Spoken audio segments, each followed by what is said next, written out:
पुराणों के अनुसार ब्रह्मा जी से अत्रि, अत्रि से चंद्रमा, चंद्रमा से बुध और बुध से इलानंदन पुरूरवा का जन्म हुआ। पुरूरवा से आयु, आयु से राजा नहुष और नहुष से ययाति उत्पन्न हुए। ययाति से पुरु हुए। पुरु के वंश में भरत और भरत के कुल में राजा कुरु हुए। कुरु के वंश में शांतनु का जन्म हुआ। शांतनु से गंगानंदन भीष्म उत्पन्न हुए। उनके दो छोटे भाई और थे, चित्रांगद और विचित्रवीर्य। ये शांतनु से सत्यवती के गर्भ से उत्पन्न हुए थे। शांतनु के स्वर्गलोक चले जाने पर भीष्म ने अविवाहित रहकर अपने भाई विचित्रवीर्य के राज्य का पालन किया। भीष्म महाभारत के प्रमुख पात्रों में से एक हैं। ये महाराजा शांतनु के पुत्र थे। अपने पिता को दिए गए वचन के कारण इन्होंने आजीवन ब्रह्मचर्य का व्रत लिया था। इन्हें इच्छा मृत्यु का वरदान प्राप्त था। एक बार हस्तिनापुर नरेश दुष्यंत आखेट खेलने वन में गए। जिस वन में वे शिकार के लिए गए थे उसी वन में कण्व ऋषि का आश्रम था। कण्व ऋषि के दर्शन करने के लिए महाराज दुष्यंत उनके आश्रम पहुंच गए। पुकार लगाने पर एक अति लावण्यमयी कन्या ने आश्रम से निकलकर कहा, हे राजन, महर्षि तो तीर्थ यात्रा पर गए हैं, किंतु आपका इस आश्रम में स्वागत है।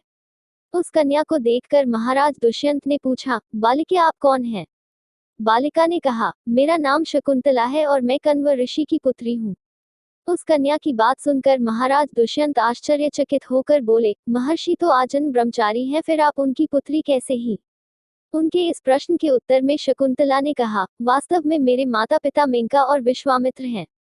मेरी माता ने मेरे जन्म होते ही मुझे वन में छोड़ दिया था, जहाँ पर शकुंत नामक पक्षी ने मेरी रक्षा की। इसीलिए मेरा नाम शकुंतला पड़ा। उसके बाद कण्व ऋषि की दृष्टि मुझ पर पड़ी और वे मुझे अपने आश्रम में ले आए। उन्होंने ही मेरा भरण पोषण किया। जन्म देने वाला, पोषण करने वाला तथा अन्न देने वाला, ये तीनों ही पिता कहे जाते हैं। इस प्रकार कण्व ऋषि मेरे पिता हुए।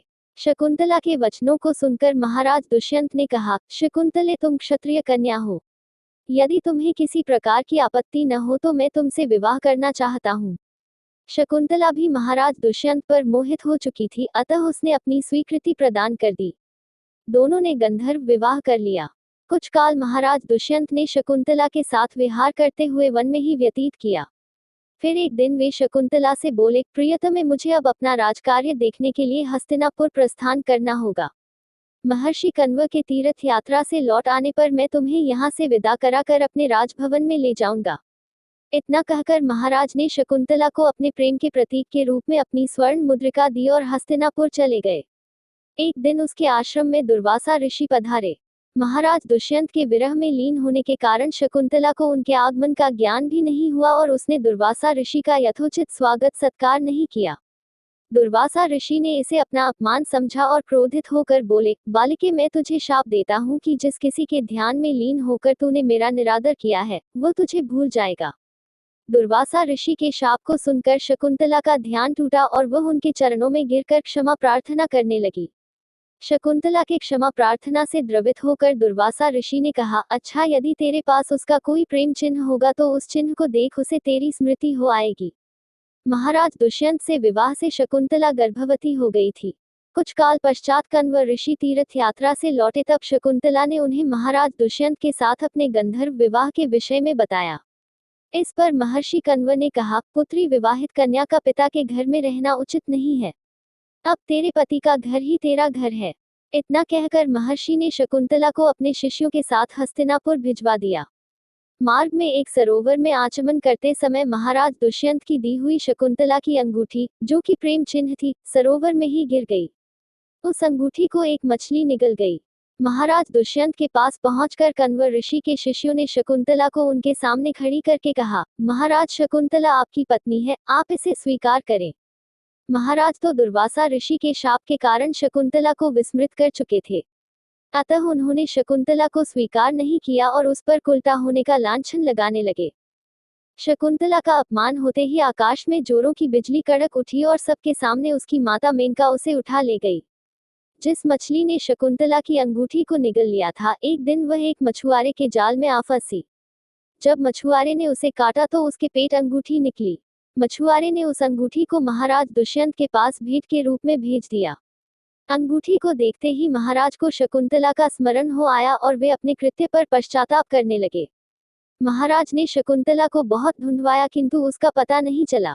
कुछ दिनों के बाद देवराज इंद्र के निमंत्रण पाकर देवासुर संग्राम में उनकी सहायता करने के लिए महाराज दुष्यंत इंद्र की नगरी अमरावती गए। संग्राम में विजय प्राप्त करने के पश्चात जब वे आकाश मार्ग से हस्तिनापुर लौट रहे थे तो मार्ग में उन्हें कश्यप ऋषि का आश्रम दृष्टिगत हुआ। उनके दर्शनों के लिए वे वहां रुक गए। आश्रम में एक सुंदर बालक एक भयंकर सिंह के साथ खेल रहा था। मेनका ने शकुंतला को कश्यप ऋषि के पास लाकर छोड़ा था तथा वह बालक शकुंतला का ही पुत्र था। उस बालक को देखकर महाराज के हृदय में प्रेम की भावना उमड़ पड़ी। वे उसे गोद में उठाने के लिए आगे बढ़े तो शकुंतला की सखी चिल्ला उठी, हे भद्र पुरुष, आप इस बालक को न छुएं, अन्यथा उसकी भुजा में बंधा काला डोरा सांप बनकर आपको डस लेगा। यह सुनकर भी दुष्यंत स्वयं को न रोक सके और बालक को अपने गोद में उठा लिया। अब सखी ने आश्चर्य से देखा कि बालक के भुजा में बंधा काला गंडा पृथ्वी पर गिर गया है। सखी को ज्ञात था कि बालक को जब कभी भी उसका पिता अपने गोद में लेगा वह काला डोरा पृथ्वी पर गिर जाएगा। सखी ने प्रसन्न होकर समस्त वृतांत शकुंतला को सुनाया। शकुंतला महाराज दुष्यंत के पास आई। महाराज ने शकुंतला को पहचान लिया। उन्होंने अपने कृत्य के लिए शकुंतला से क्षमा प्रार्थना किया और कश्यप ऋषि की आज्ञा लेकर उसे अपने पुत्र सहित अपने साथ हस्तिनापुर ले आए। महाराज दुष्यंत और शकुंतला के उस पुत्र का नाम भरत था। बाद में वे भरत महान प्रतापी सम्राट बने और उन्हीं के नाम पर हमारे देश का नाम भारतवर्ष हुआ।